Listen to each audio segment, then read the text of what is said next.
Once again, two heads up here, and I'm going to try and make this one of my more important armor comparison guides because I see a lot of people doing barrows, and they're just wasting so many prayer potions because they're not wearing the right equipment. So I've got all the popular equipment here, really, for doing barrows. That you should consider and that most people consider. But ultimately, we're going to get it down to the best equipment set you can use. So, you should use. So let's get started. First thing you'll notice here is I don't have any mystic robes or split bark in here. And that's because people who go to barrows with magic armor like mystic robes have no idea what they're doing. They spend a butt ton of money on prayer potions. They're not going to get any loot. It's just completely inefficient. So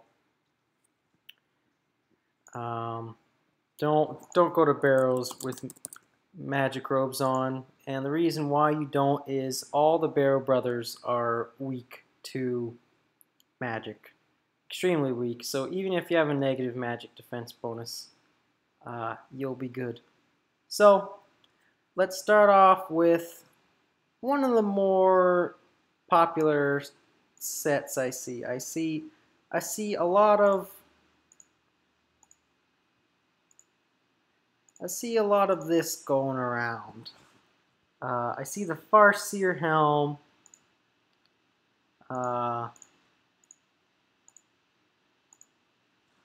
I see the, whatever god book of choice being used. And you see the defense bonuses, yeah. But the thing is, you're still not going to be able to tank any of the Barrows brothers with this gear. You're going to have to pray the whole time. And so, yeah, you got a huge prayer bonus. You're like, yeah, I'm all set. You're not set. What drains your prayer the most while you're in the Barrows crypts is not your protection prayers, but the proc, the Barrows Ghost proc, which drains your actual prayer. So this is not a very good, average player tanking Barrows set to use. So let's start over. We're going to keep on the main things, like, okay, you got a Slayer Staff or an Air Staff, if you can use like Fire Blast or Slayer Dart, either one. Slayer Dart's better, but, Fire Blast, if you want to make money, you got to do what you can. Alright, so we'll leave these on for now. You know you're going to bring a Guthix Cape, you know you're going to bring your Recipe for Disaster gloves, and you should be wearing a Ring of Life. If not, wear a Lunar ring or a Seer's ring if you want, whatever. So, once again, this is an average player guide.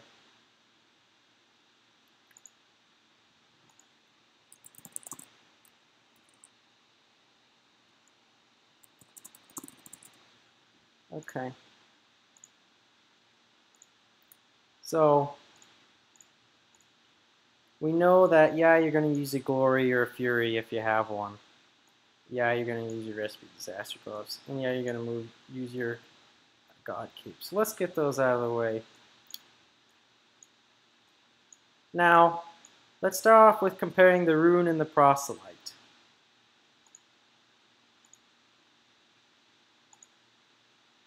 Okay, let's put on the Rune first and the Proselyte. So yeah, it's a no-brainer. Rune Armor is better than Proselyte Armor. Proselyte's equivalent to Adamant. And so it's no surprise if you put on the Proselyte, it's not much better. Okay, so we're going to stick with the Rune Armor because it's got the higher defense bonus. So you don't really need all that prayer bonus from the Proselyte Armor. Okay, so let's now move on to, okay, yeah, now I'm going to just put on my Farseer Helm.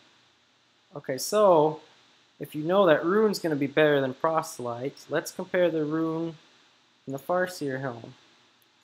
Once again, a significant change in defense bonus, and you know, a comparatively not as significant change in magic attack bonus.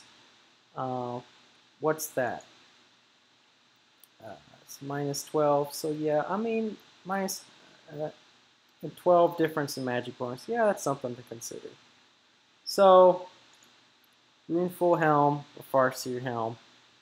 Now, this is going to be your deciding factor between the two. You know, say Runeful Helm or Berserker Helm. I think it's around the same magic attack penalty. Let's put on this guy. Whoa, that dropped from 57 to 51 magic attack bonus. And you get higher defense bonuses, and you get a prayer bonus, which is pretty cool. And ultimately, this is going to be the best helm to settle on.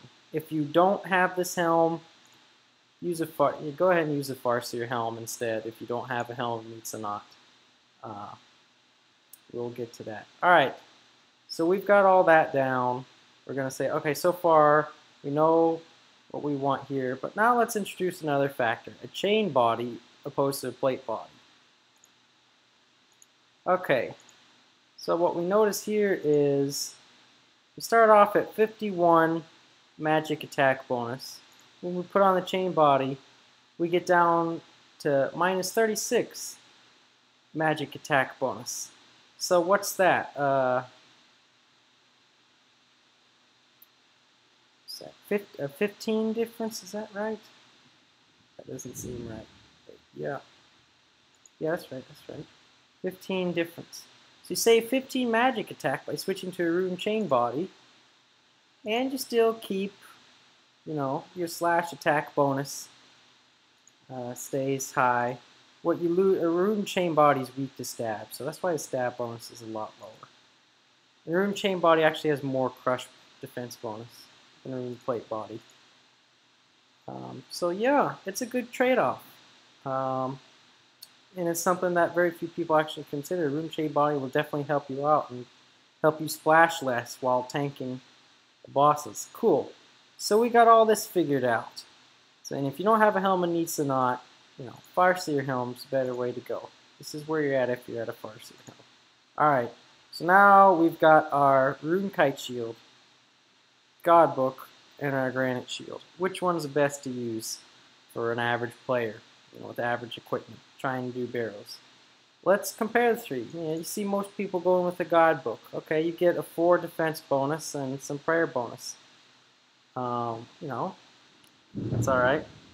But you put on a Rune Shield, oh my god, that defense bonus jumps, and you know, you lose a 5 prayer bonus by switching to the Kite Shield.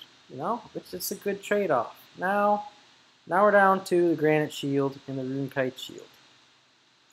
So, what changes here is you get a slightly less high defense bonus with the Granite Shield opposed to melee defense bonus opposed to the Rune Shield. What you gain with the Granite Shield is a huge rain defense bonus. The only brother that this will help you out on is Carol's, and you're gonna have to pray against Carol's anyways if you're wearing Rune Armor. So Rune Shield is the best option to go. What you'll also notice is look at the magic attack bonus. It's a much lower penalty with the Rune Shield. So that's the way to go there. Cool. Now we're at Mystic Boots compared to Rune Boots. And I've ultimately decided that this is a matter of personal preference. If you go with the Mystic Boots, you risk a lot less, and you get that magic attack bonus. But if you go with the Rune Boots, yeah, you gain you know, some defense bonus, but you get a -3 magic attack penalty. So you're ultimately sacrificing a 6 magic attack bonus, switching to the Rune Boots opposed to the Mystic Boots. And I'm going to say go with the Mystic Boots because you'll risk less, you'll splash less, And I think that it's worth more than that little bit of extra melee defense bonuses, in my opinion. Alright, so we've pretty much finished up. And this is what your stats are going to look like. For an average player trying to do barrows, trying to tank all the bosses and not save their money on prayer potions. Yep. And so if you have a Farseer Helm, this is what it's going to look like. You'll actually be in the positives for magic attack bonus, which is nice, but you sacrifice a lot of defense and you sacrifice some prayer bows. So ultimately, this is the best way to go. Obviously, when you get to Arams, you just switch to your range, and you're good to go. Okay, thanks for watching. I hope this helped you out. I like to go in depth with this type of stuff, so if you have any questions or comments, feel free to post them. Thanks again for watching.